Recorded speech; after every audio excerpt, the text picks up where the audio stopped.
the one thing everybody wants to be able to do is learn to play the guitar fast. We don't want to be spending a lot of time at it. We want to get the maximum bang for our buck, you might say. Well, how do we do that? Well, we need to do three things. We need to pick a key signature that we want to work in. We want to be able to pick a pentatonic scale that goes with that, and then we want to pick some chords that we can play that are going to make playing music easy. With that information alone, we're in pretty good shape to really just start doing music. So we're going to explore those really fast and in a really succinct way. So let's just start with the first comment. We need to pick a key signature. There's lots of music theory and stuff we could talk about, but the reality is there's one key signature that's going to make our life pretty easy under most circumstances. That's the key of G, which means we're going to use the G major scale. So we're on item number 1. All we need to know is the G major scale both has letter names and number names. There's 12 possible letters that we use for our notes. We're only going to pick 8 of them, and two of them get duplicated, or one of them gets duplicated. So there's only 7 independent notes. How do we do this? Well, with our guitar in standard tuning, E standard tuning, and knowing the names of the strings, that's all we need to know. We know that the G note is right here. So it's E, F, G. G is here. And we just follow a pattern. We skip a fret, then we skip a fret, and keep the 2 frets and the frets side by each.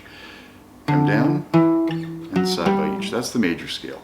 So G, A, B, C, D, E, F, G. That's it. Lots of people will talk about this online. You can find it everywhere, or you can just watch this again. We also need to know these by a number count. And it's not that hard. We just count in numbers. 1, 2, 3, 4, 5, 6, 7, 8. Once we know those letters and numbers and how they correspond for the scale, we're good to go. Now, you might say there's 8 notes. That's pretty busy. Can't we make it simpler? Well, yes, we can. In item 2, we're going to break this down into the pentatonic scale, which means we start with G, A, B, and then just go D, E.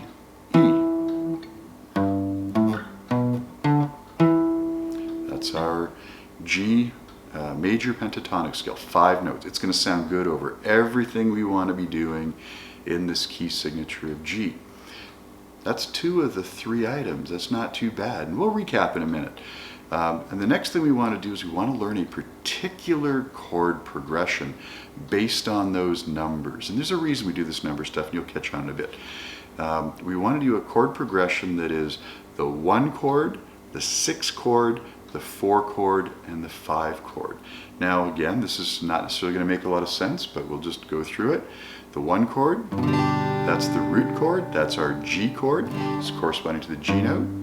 We want to go to the 6 chord. The 6 chord is going to be an E chord. It's a minor chord. Has that shape to it, nothing very special, nothing very hard. And then we're going to have a C chord and a D chord. And you may recognize that. That was the chord sequence I was playing at the very start.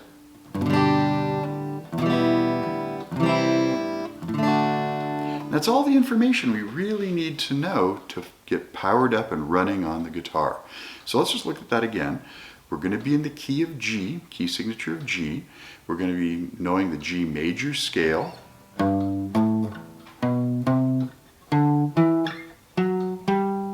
Okay, nice, easy way to memorize it. We just do a skip of a fret.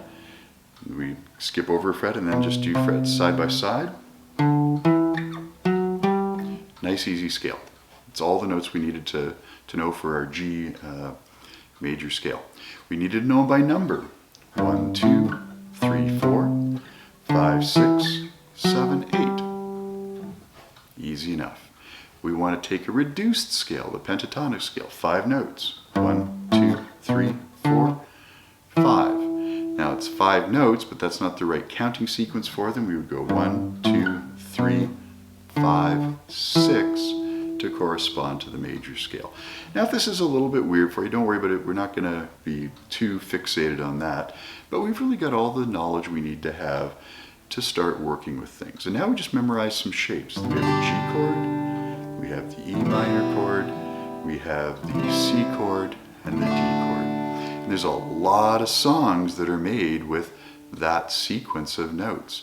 And so once we are going strong, you might say, with the stuff, now it's going to take a little while to get this smooth under your fingertips, especially if you're brand new. But this is what we are driving music with.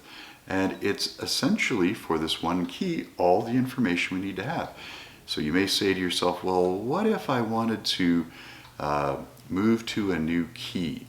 I just have to reach over and grab a capo here. Capo, so I've got my capo now.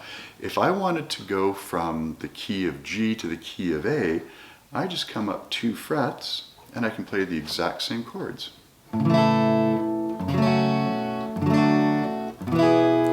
That's the exact same chords in shape, but not the exact same chords now in tonality. Okay? If I wanted to go to B, I can come up 2 more frets. 1, 2, 3, 4. And if I wanted to be in C, I would come up 1 more fret.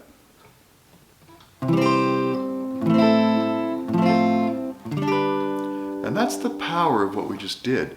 For the most part, we are able to go from the key of G to the key of C just by using a little capo and the exact same shapes we were working on. So in a few minutes, we were able to put together all the information that you need to know in order to get playing the guitar very, very fast. Now, practice is important. You're going to need to learn the chord shapes.